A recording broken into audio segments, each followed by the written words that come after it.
अस्सलाम वालेकुम। मैं डॉक्टर इमरान ज़फ़र, चेयरमैन शोबा Urdu, government graduate college Jhang, आपको एक ऐसी किताब से मुतारिफ़ करवाना चाहता हूँ जो बज़ात ख़ुद किसी तारुफ़ की मोहताज नहीं है। मेरी मुराद है मशअल उर्दू से, जिसके मुसन्निफ़ जो हैं जनाब प्रोफेसर मोहम्मद परवेज़ बुनैरी, ख़ुद उर्दू के एक उस्ताद हैं और इन्होंने बहुत ही मेहनत से ये किताब लिखी है। इस किताब में तकरीबन 13,000 के करीब मुस्तनद जवाबात माँ हवालाजात मौजूद हैं।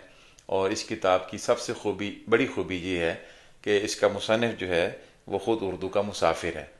आम तौर पे हमारे यहाँ जो मार्केट में किताबें मौजूद होती हैं, उसके पब्लिशर जो है वो मुख्तलिफ लोगों के ज़िम्मे एक टीम के ज़रिए या कैंची मार दबिस्तान के ज़रिए कापी पेस्ट करके मवाद जो है, गैर मुस्तनद मवाद जो है वो शाया कर देते हैं, जिसकी वजह से लोग जो है वो गुमराह हो जाते हैं। तो जैसा इस किताब का नाम है मशअल उर्दू, तो ये उर्दू पढ़ने वालों के लिए, लेक्चरशिप की तैयारी करने वालों के लिए, या किसी भी मुकाबले का जो इम्तिहान है उसकी तैयारी करने वालों के लिए ये एक मशअल है, मशअल राह है। और मैं अपने तमाम चाहने वालों को और उर्दू पढ़ने वाले शागिर्दों से ये गुजारिश करूँगा कि वो इस किताब को अपनी लाइब्रेरी का हिस्सा बनाएँ, अपने मुताले का हिस्सा बनाएँ, और जब भी वो किसी भी इम्तिहान की तैयारी करने लगें तो इस किताब को ज़रूर ख़रीदें और इसका मुताला करें। बहुत शुक्रिया।